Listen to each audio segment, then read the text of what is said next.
Bien, pues buenas tardes, compañeros. Tengan todos ustedes.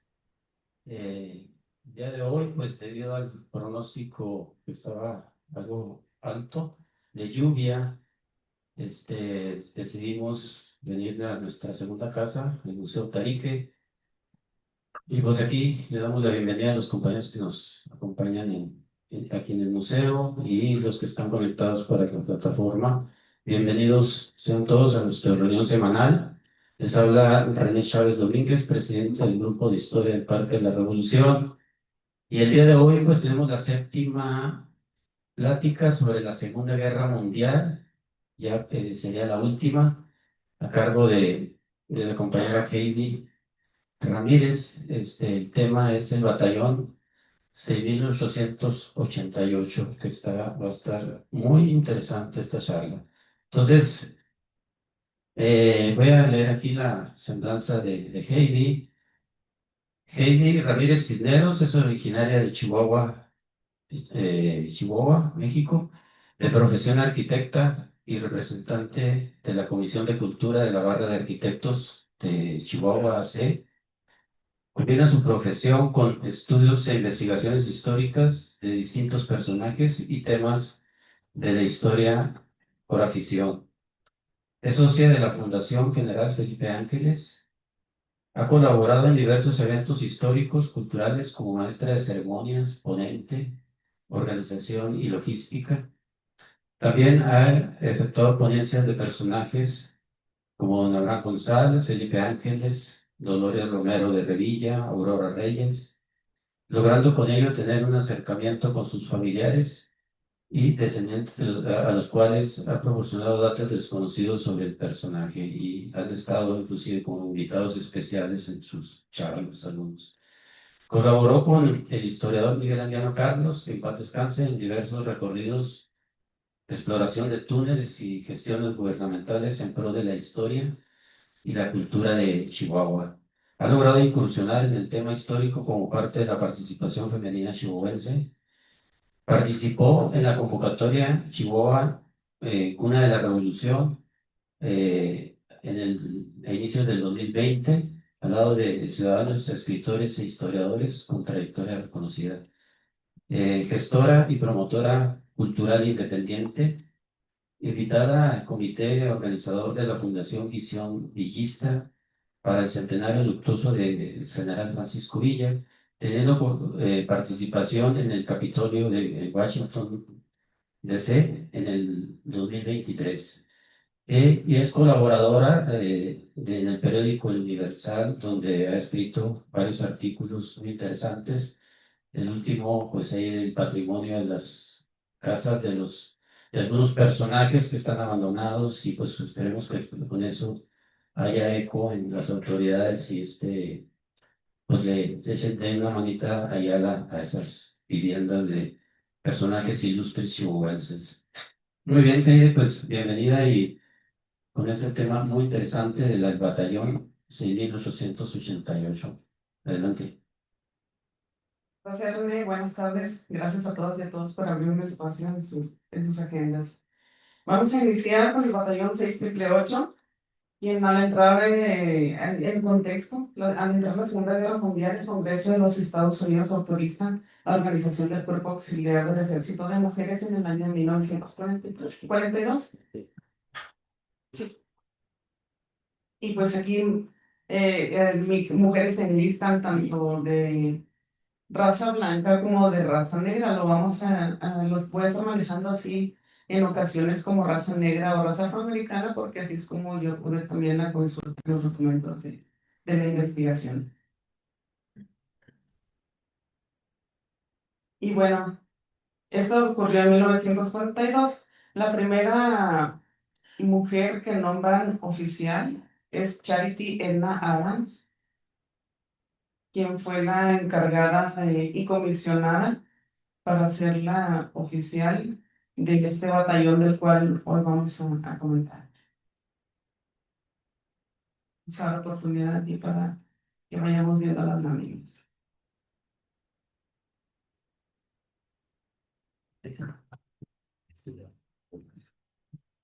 Aquí vemos una fotografía en la cual todavía se alcanzan a apreciar en esta colección de Violet Hill Aspens el ejército de mujeres blancas, pero luego después se integraría lo que viene a ser la primera unidad del ejército norteamericano de mujeres afroamericanas, al cual justo nombraron en 6888. Y pues bueno, la doctora Mary McLeod fue asesora del presidente Franklin Roosevelt y abogó ante la primera dama, su esposa Eleanor Roosevelt, para encontrar un papel significativo de este batallón en la guerra, ya que ya estaba por terminar, ya estaba por concluir la Segunda Guerra Mundial y a ella le preocupaba que estas mujeres pues iban a quedar prácticamente excluidas de cualquier tarea en la Segunda Guerra Mundial. Aquí vemos una fotografía de la doctora a las afueras del Capitolio en Washington. En la fotografía del lado derecho, en el lado izquierdo, está precisamente con la primera dama, Eleanor Roosevelt. Y pues era también era maestra, activista. Justo hace 3 años, en el 2022, se inauguró una escultura en su honor en la rotonda del Capitolio en Washington. Es una escultura hecha a base de mármol completamente blanca y con una rosa negra en la mano. Es algo así como muy impactante. Obviamente ya no me involucré más en el simbolismo, pero yo creo que pues algo tiene que ver, ¿no?, con esta cuestión de lo de la raza y demás.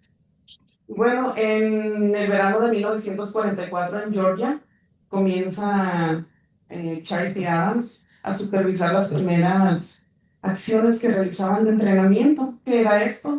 El simulacro con máscaras de gas, carreras de obstáculos, entrenamiento en el aula, ejercicios en el parque de ropa, exámenes físicos.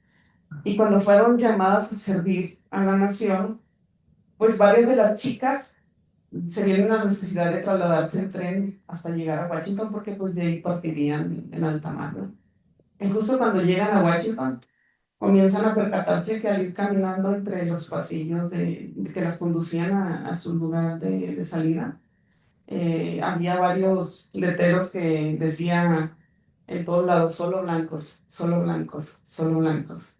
Incluso una de ellas comenta que un comandante de la base se acerca y les dice: sabemos por qué están aquí y no haremos nada para ayudarles. No haremos nada para ayudarles a prepararse al extranjero. A ese nivel de racismo es que ellas fueron recibidas, pero ellas todavía desconocían cuál era el propósito del llamado a su servicio. Y precisamente su papel fue clave en uno de los momentos más críticos que se vivió en la Segunda Guerra Mundial, en esta cuestión por parte del ejército norteamericano, ya que los soldados que estaban al frente de batalla sufrían de la desconexión, no tenían conexión, perdieron cualquier conexión con sus familias, que obviamente la tenían a través del correo, y pues esto comenzó a hacer que decayera ¿cómo se puede decir? La manera de combatir en batalla. O sea, estaban completamente desmoralizados. Incluso por ahí se llegó a hacer famosa esta frase de: sin correo no hay moral, que más allá de un dicho, ya era una realidad palpable. Y pues obviamente fue ahí donde a ellas les informan cuál va a ser su misión, que va a ser la de restablecer la comunicación de estos soldados. Resulta que tenían más de 2 o 3 años esos correos guardados, resguardados en ciertos lugares, y pues se trataba de lograr la logística para la entrega de más de 17 millones de cartas que iban acumuladas en estos almacenes europeos.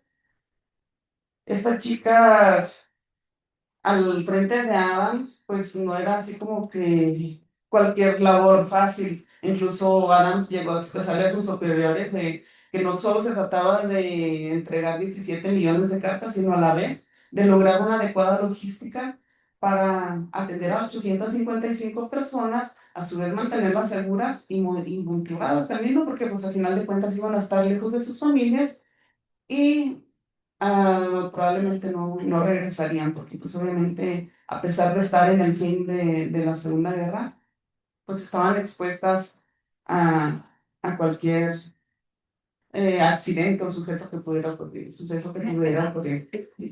Justo también ahí se dan cuenta de la necesidad de modificar los uniformes a la silueta de las afroamericanas, ¿no? Porque obviamente se ponían el uniforme y pues algunas quedaban con la camisola entreabierta, porque ya sabemos, ¿no? La silueta que están un poquito más, como sí, sí, sí, más favorecidas, más frondosas, tanto de cadera como de pecho, entonces en ese sentido tuvieron que adaptar los nuevos uniformes. Y bueno, fue entonces que el 3 de febrero de 1945 emprenden el viaje a bordo del SSI de France, en el cual fueron enfrentando diferentes adversidades, como ya les comentaba. Estuvieron en un viaje por el Atlántico esquivando submarinos alemanes durante 12 días, aunado a los movimientos bruscos del mar por el oleaje, ¿verdad? Y las corrientes, y desembarcan en Glasgow, Escocia. Precisamente el recibimiento del batallón de estas mujeres ante sus compañeros, pues no fue así como que nada grato, ya que no solo se burlaban de ver a mujeres con el uniforme militar, sino que aparte las menospreciaban por su raza. O sea, las menospreciaban por su género y a la vez por su raza. Era demasiado el racismo que ellas estaban viviendo desde antes de salir, desde antes de partir de acá de Estados Unidos. Y bueno, estas mujeres fueron llevadas en tren a Birmingham, Inglaterra. De ahí les asignaron una antigua escuela que se llamó King Edward y las hicieron marchar desde la estación del tren hacia la escuela a una distancia aproximada de 14 kilómetros. Imagínense, venían cansadas del viaje, algunas todavía pues con dolores del mareo, ¿no? Que ya sabemos lo indispuesto que a veces es estar flotando o navegando en el mar durante tanto tiempo, bajo el frío. Seguramente algunas de ellas en su periodo menstrual, imagínense el cansancio, el frío, marchar, un calzado probablemente no adecuado, porque seguramente algunas de las calles por las que marcharon en ese entonces seguramente todavía eran pues de piedra o no correctamente revestidas, ¿no? Todavía austeramente, digamos así. Y pues bueno, esto así como fue como aparte del recibimiento de la estación de marchar hasta donde se iban a hospedar en la escuela, pues también como que su primera estadía en Europa no fue mucho de lo que esperaban ellas, ¿no? Sin embargo, no se rendían, no se rendían, fueron unas chicas con bastante carácter para llevar a cabo su misión. Cuando llegan a la escuela, pues resulta que la encuentran en condiciones pésimas. Lo primero que tienen que llegar haciendo es darle una limpieza exhaustiva, mover cosas, adaptar el lugar para que pudieran realizar ellas como pues sí, la reorganización del correo, incluso debían bañarse al aire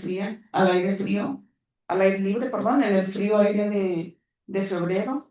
Y obviamente el lugar donde estaban resguardados todos los postales de correo estaban completamente gélidos, o sea, estaban sumamente congelantes, infestados de ratas porque pues, imagínense entre 2 o 3 años ahí, y aparte, como algunas de las familias les enviaban para Navidad pastelitos a sus hijos, a sus hijas e hijos, pues también ya estaban muchos de los sobres abiertos y pues carcomidos, o sea, de ahí como que de ahí se alimentaban las ratas. Entonces, estas chicas a diario subían y bajaban por montones de pilas, aquí los podemos ver, apiladas de correo, em, pues arriesgándose hasta una mordedura, ¿no? De los roedores.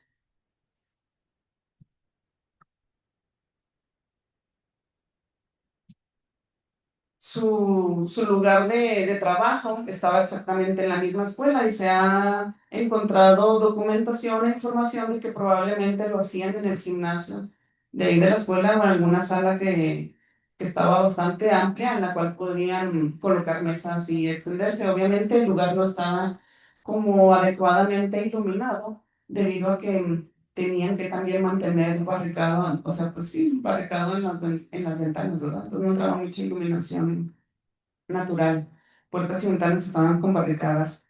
Y pues antes de comenzar a clasificar el correo, se empezaron a encontrar como con muchas situaciones, ¿no?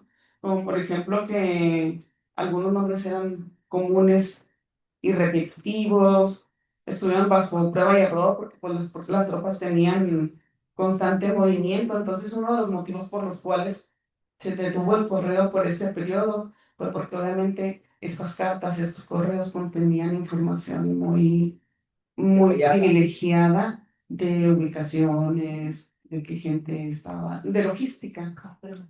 Así es, comprometedora. Entonces, también eso, pues obviamente generaba un gasto. Entonces, prefirieron detener el correo, cuidar esa cuestión de seguridad y a la vez aprovechar todo eso que presupuestaban o que invertían en esa logística para manejarlo a otros ciertos conceptos. Y pues bueno, como en todo nuevo proyecto, pues están estas cuestiones que les comentaba yo de la prueba y error.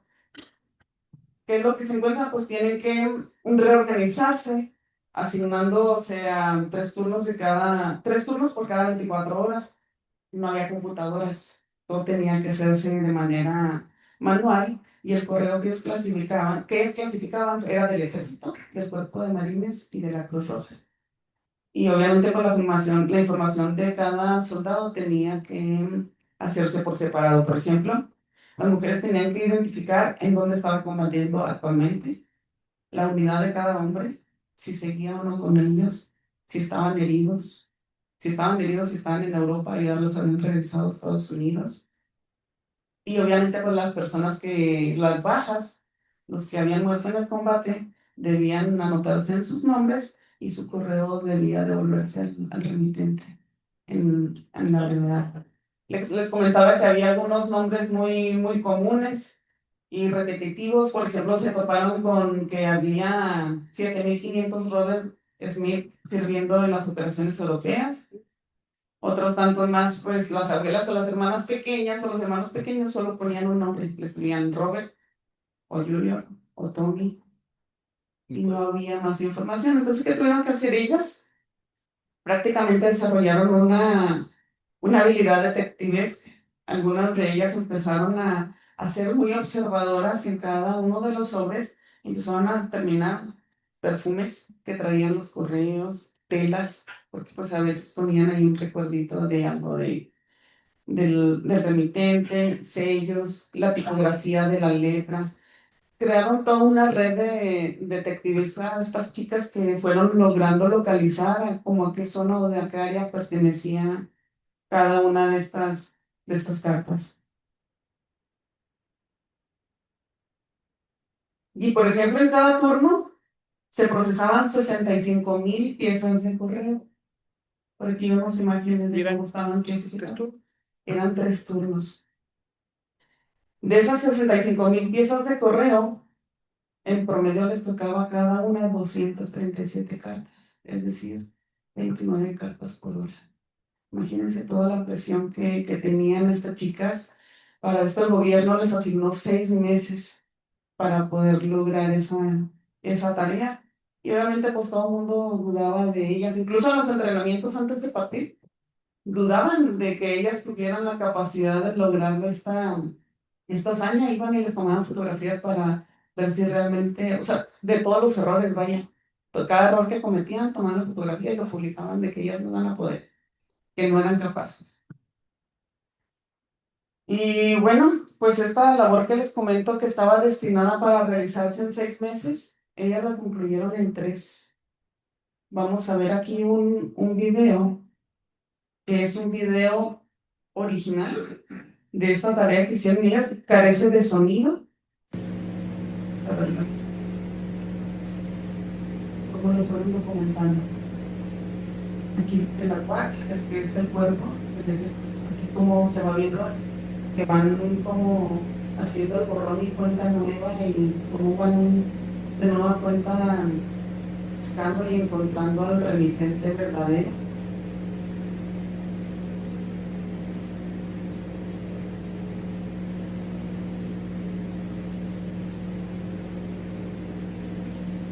Aquí se ve cómo van documentando cómo se encuentran las chicas en distintas mesas y cada una de ellas en determinada torre de sobres, clasificándolos, encontrando los remitentes y luego pasan con el carrito ahí recabando, ¿sí? Todos cada uno de los sobres de lo que ya estaba listo.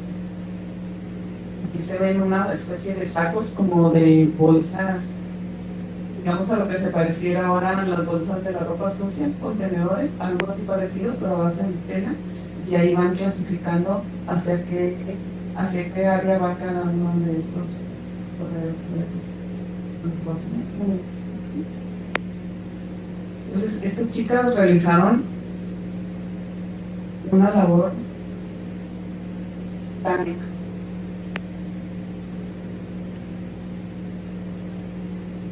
Continuamos viendo cómo va la clasificación. También habilitaron como una especie de gavetitas, ¿no? Porque no solo llegaron y obviamente no encontraron nada habilitada a la escuela, y descubrieron que, como les tuvieron la preparación también de mecánica, de carpintería, de enfermería y demás, ellas también iban habilitando cada uno de esos espacios. Luego ya llegan los chicos, se llevan los postales y algunos y muchos de ellos los transportan a vía terrestre, y otros también a los hangares y se los llevan a través de... También solamente querían ellos lo más terrestre que se pudiera hacer por la cuestión de seguridad y los costos de la logística. Entonces ya se reunían, cargaban los camiones, los vehículos, iban y entregaban el correo. Y obviamente ya cuando los soldados comenzaron a tener de nuevo esta conexión, a saber de sus padres saber de ellos, pues la moral comenzó de nuevo a retomarse, y se comenzaron a ver de nuevo los resultados en el campo de batalla, ¿no? O sea, lo mucho que les ayudó a ellos. Vamos adelante. También lo cómo están cargando los camiones.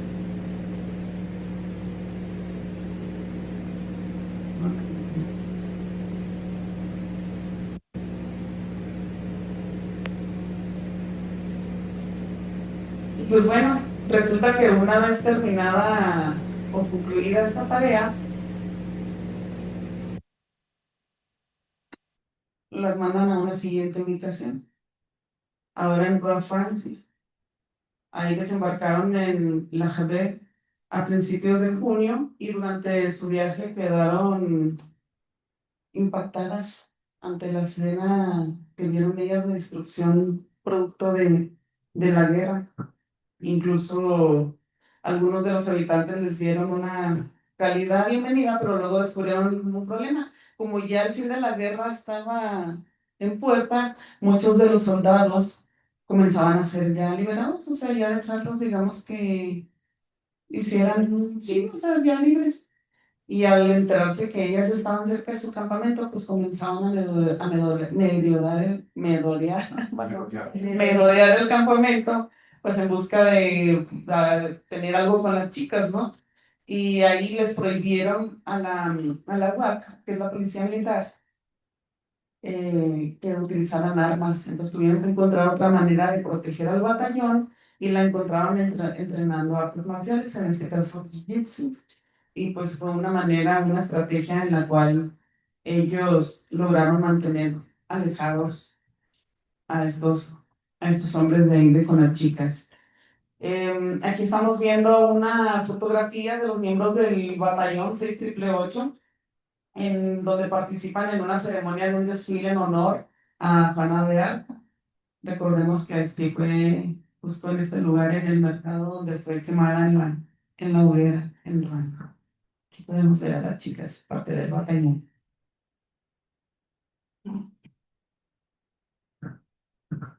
Después de ahí, luego de ahí, se trasladan a París. Y pues aquí sí fueron muy felices en su alojamiento, ya que fue bastante decente. Fueron hospedadas en el hotel X-Unit, que significa Estados Unidos y United States, pero está en el nombre en francés. Y allá disfrutaron de un servicio de limpieza, de comida preparada por los chefs del hotel. Y a la vez, pues con cierta tristeza, porque ya algunas de sus compañeras tuvieron que irse regresando a su casa.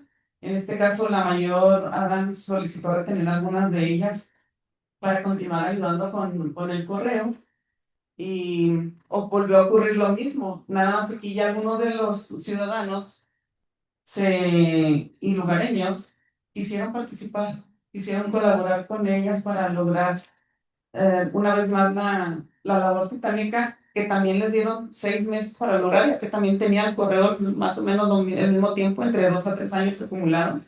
Y de nueva cuenta las chicas lo logran haciéndolo en 3 meses. Y por ahí una de las supervivientes, obviamente ahorita ya no hay supervivientes, pero sí comentó, dice que lo más interesante de su estancia en este lugar en el que ellas estuvieron fue que las alojaron en barracones utilizados por las tropas de Napoleón. Esta persona se llamó Turner Johnson.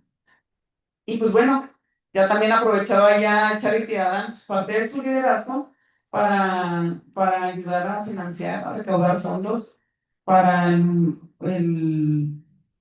para la educación universitaria de otros afroamericanos, logrando la meta de $4,504. Esto apareció en agosto de 1945 en el New York Times, en el cual este fondo se le entregó al Fondo Universitario Negro Unido, así viene en la investigación. Y bueno, pues para noviembre de 1945 ya solo quedaron 558 mujeres de las 855. Y el 27 de febrero de 1946 ya el resto del batallón abordó el Claymont Victory para su regreso a Estados Unidos. El batallón se disolvió el 9 de marzo de 1946 en Camp Kilmer, New Jersey. A ellas, las supervivientes, algunas relataron que fue para ellas un tanto pues triste o desmotivante saber que cuando generalmente tropas o unidades regresan a casa, les hacen un desfile, ¿no? Para recibirlas. Ellas no recibieron ni desfiles, ni reconocimientos, ningún tipo de, sí, o sea, de motivación, pues, de reconocimiento médico y de motivación a su hazaña, ¿no? Que habían logrado. Sin embargo, pues ellas se mantenían igual, firmes y fuertes. Aquí vemos, esta es la oficial, Adams, Charity Adams. Y ella de aquí, permítanme que no recuerdo el nombre, es era su capitana.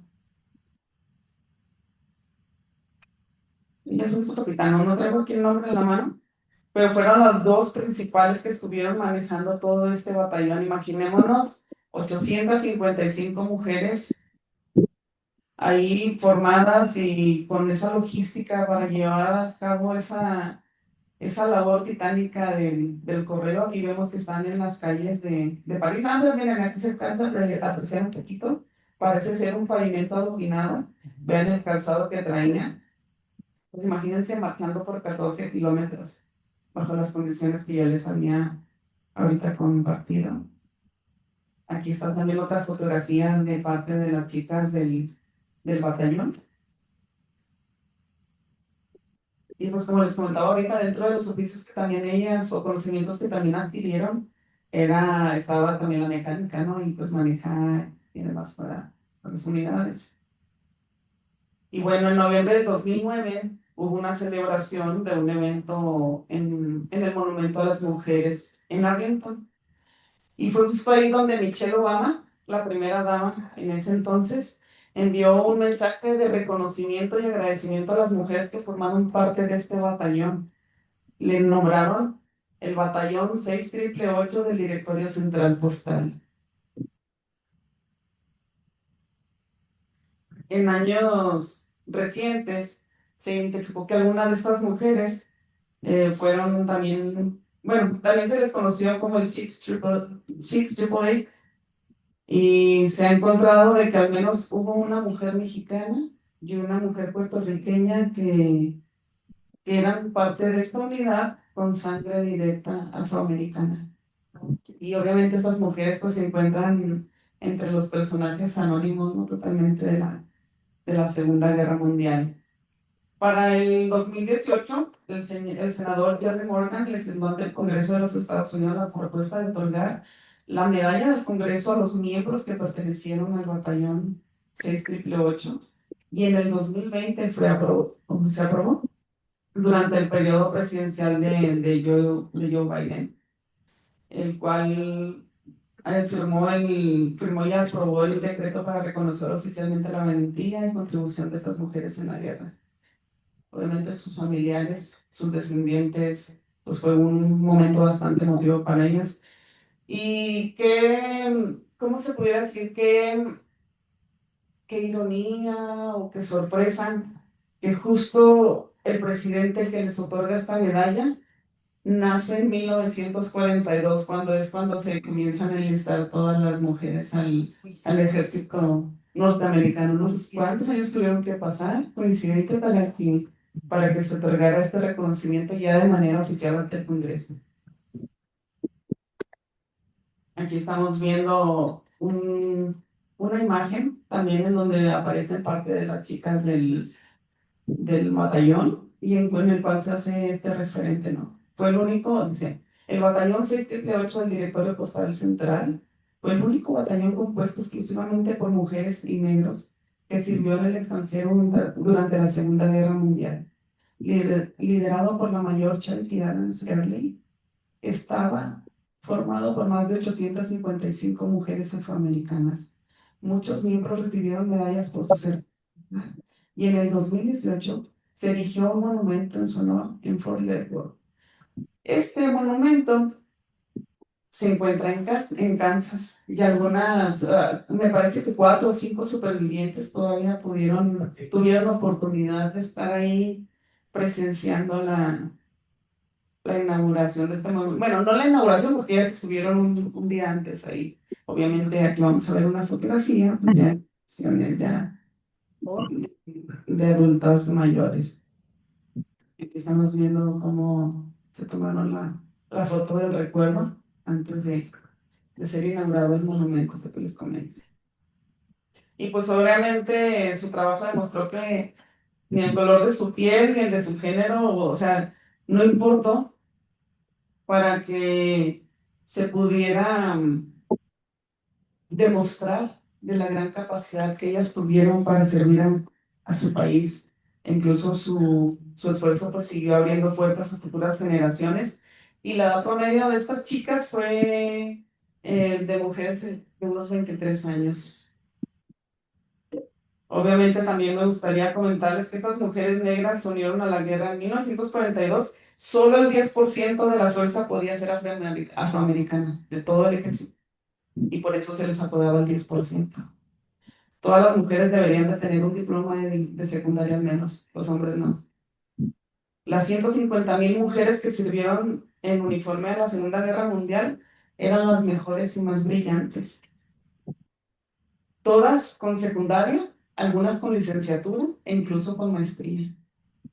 El 85% de las chicas del 6888 tenía su título universitario o eran maestras de escuela. Entonces, imaginemos toda la labor titánica, todo lo que se enfrentaron, reflexionemos todo lo que ellas vivieron para llegar ahí y para lograr su meta. Y pues creo que nunca es tarde para reconocer, y ya se ha venido viendo desde el 2009 esta parte. Pues es todo por mi parte, muchas gracias. Y gracias a los asistentes en plataforma y aquí también presencial.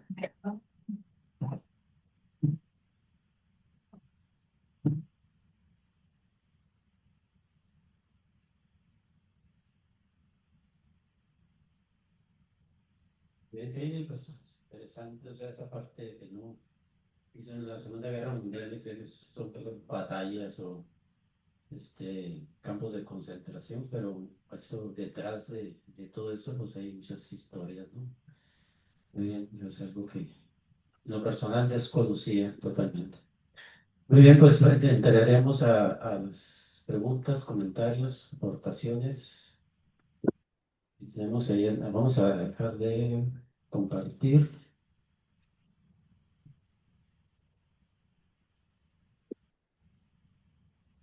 Adelante, Ricardo. Mire, felicidades. Obviamente para la mayoría de la gente es algo desconocido este tema. Eh, a mí me parece que es una tristeza que un país como Estados Unidos, en donde su grandeza se centra en su riqueza, no considere la riqueza humana que ha tenido y haya hecho tanto daño a tantas personas valiosas, no reconociéndolas, tratándola como basura verdaderamente. Yo todavía viví la situación de ir a Estados Unidos y ver letreros claramente rechazando ofensivamente, no solo a los negros, también a los mexicanos, ¿no? O sea, y a los perros a la vez, ¿no? O sea, decían algunos letreros en zonas de Texas y Nuevo México, me tocó verlo, ¿no? O sea, es verdaderamente triste, ¿sí? No son los únicos.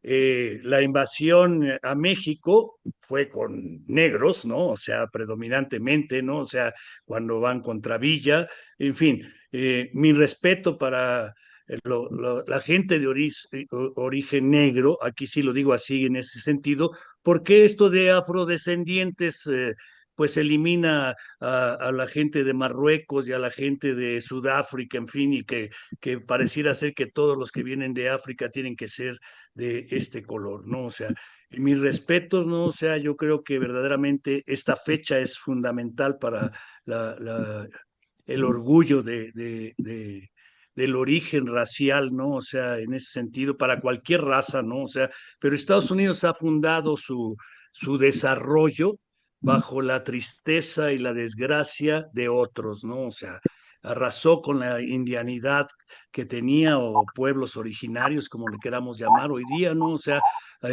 arrasó en cada país en que se presentó con lo mejor de esos países. Basta ver hoy día lo que está haciendo en Gaza, disfrazado de yo no soy, ¿verdad? Aquí, como decimos en nuestro pueblo, yo no fui, fue Teté, ¿sí? Y verdaderamente ojalá y se rescataran todas estas cuestiones. Fue una vergüenza más que un orgullo para la negritud, verdaderamente, el que no se reconozca en vida de las gentes, las despidieron simplemente, después de un trabajo maravilloso, simplemente las desechan. No, no fue una cuestión de honra o de orgullo el haber regresado. ¿Cuántos años se tardaron en el reconocimiento oficial? Sí, casi 60 años o más de 60 años, no, ahorita no hice cuentas, ¿no? O sea, pero verdaderamente ha sido una de las tantas vergüenzas de Estados Unidos. Pero excelente por ti porque nos presentas este tema que es poco conocido para la mayoría de la gente en este sentido. Y para mí como antropólogo ha sido siempre un tema muy importante, ¿no? O sea, entonces felicidades por tu tema, excelente exposición además, ¿no? O sea, gracias, Heidi. Gracias, Ricardo, un abrazo.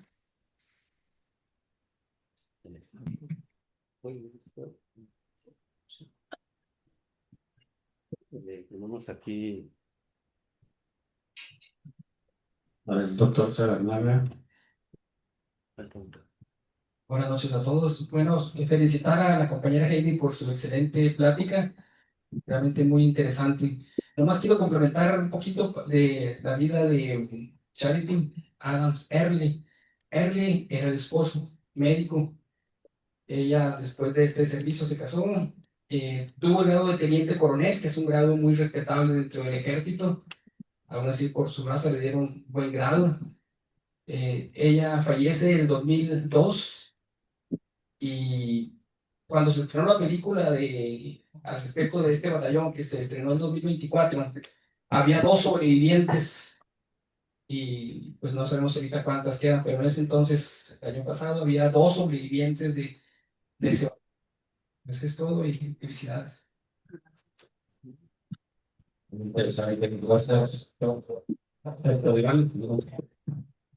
Bueno, en lo que es análisis militar y histórico, hay una frase que dice que los hablan de táctica, expertos hablan de logística. Y quiere decir, bueno, que normalmente se hablan de los combates, de las grandes batallas, ¿no? De la parte violenta de la guerra, pero en realidad lo más importante o uno de los elementos más torales de lo que es un ejército es la parte logística, al grado que en realidad de un ejército solamente combaten entre el 10 y el 20% de los efectivos. La mayoría están en tareas detrás logísticas para poder mantener el esfuerzo o la punta de lanza que son los combatientes. En este caso, con el correo, pues es vital porque la moral de un ejército depende de ese contacto con la familia. Y sobre todo en esta época, ¿no? No existían los medios que hay ahorita. Ahora, yo vi también la película y se habla mucho del Frente o del Teatro de Operaciones Europeo, pero no sé si te hayas encontrado alguna información que ocurría en el Pacífico, puesto que Estados Unidos también combatía contra Japón y tenía más o menos el mismo tipo de problema, incluso más complicado por la cuestión de que era saltar de isla a isla, con más aislamiento, incluso para el tema del correo.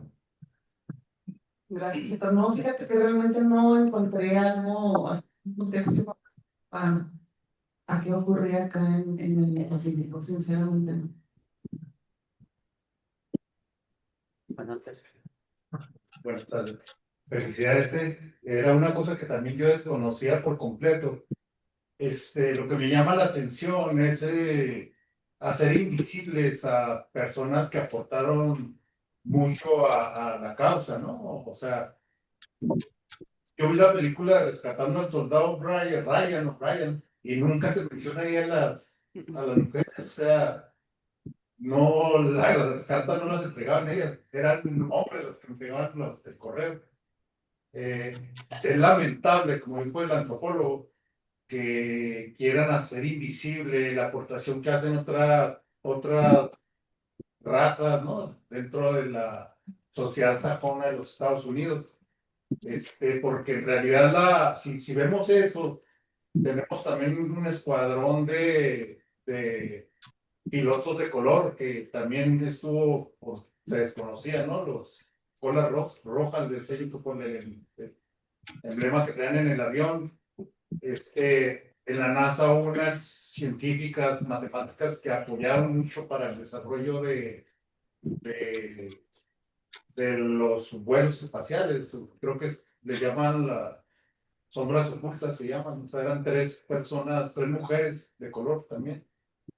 Y lo que decía el antropólogo, pues en una sociedad tan avanzada es increíble que a estas alturas del partido pues todavía estén con que, pues sí, dame lo que quieras, pero vete para atrás. No eres tajón blanco. Hasta parece que estamos en la Alemania nazi, ¿no? Pues es lamentable y muy buena exposición de eso.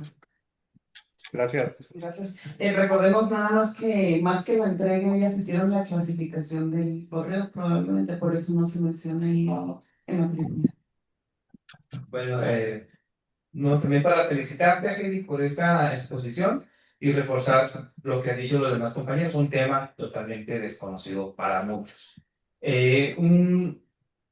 Como vimos, pues las mujeres fueron tratadas muy mal, sin embargo, aguantaron. Ahora, Heidi, tendrás datos de si alguien aventó así en la chamba y desertó. No sé si hay algún dato así de que haya desertado después de tantas humillaciones sufridas a través de sus superiores.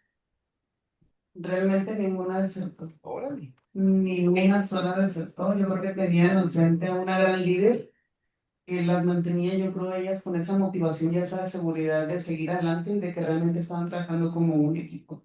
Iban todas, regresaban todas, digo, en ese contexto quiero pensar que ella les manejó la idea, pero pues obviamente como todo inicio a veces se acaba y pues tenían que ya irse ellas regresando a casa, no por gusto propio, sino que ya el gobierno la regresaba, pero sí realmente Ni uno, ni una sola pues desertó, más. ni una sola. aguante. Bueno, pues para felicitarte, qué bueno que no me enseñaste la presentación. Así ya me sorprendiste con muchos datos nuevos. Pero como vimos en la película, ahí dicen que fallecen dos muchachos en un camión. Quiero saber si es verdad, encontraste a alguien que falleció o todas fueron invictas. Desafortunadamente sí hubo 3 bajas. 3 de esas chicas tuvieron un accidente automovilístico en un jeep ahí en Francia y fueron sepultadas en un cementerio en el cementerio americano de Normandía, precisamente. en donde de las casi 9.400, de los casi 9.400 estadounidenses que están sepultados ahí, solo hay 4 mujeres, y 3 de estas mujeres pertenecieron al batallón de Piloto, que fueron las que sufrieron ese accidente. Bien, tenemos de nuevo a Ricardo. Pues, adelante, Ricardo. Sí, gracias. Nada más para comentar algo que también es un dato poco conocido para el público en general y que casi no se maneja. Mientras que IBM apoyaba a los nazis para eliminar a los enemigos de los nazis, ya fueran judíos o comunistas, etcétera, ¿no? O sea, de cualquier otra raza, ¿no? Que no fuera la adecuada. Ellas trabajaban a mano, que es increíble, ¿no? O sea, eh, es verdaderamente paradójico, ¿no? O sea, eh, una empresa norteamericana, ¿no? O sea, nada más eso, gracias. Bien, pues me parece que no hay. Vamos a ver el chat. Tenemos los chats. Maravilla dice, muchas gracias, Katie, muy instructivo e ilustrador, aprendí mucho, gracias. ZTE, no sé el nombre, pero dice, muchas felicidades, amiga, no solo por tu tema, sino por todo lo que nos acercas a la cultura. Todavía le sé mucho a esto del Zoom, ¿no? Todavía no lo No le sé más bien, pero muy buena exposición. Usuarios de Zoom, no sé qué, UD, favor de apagar micrófonos porque se interrumpe el audio de los expositores. Bueno, gracias. Esos son los del chat. Bien, pues si no hubiera más comentarios, Heidi, pues nuevamente un aplauso para Heidi. Bonito tema y pues,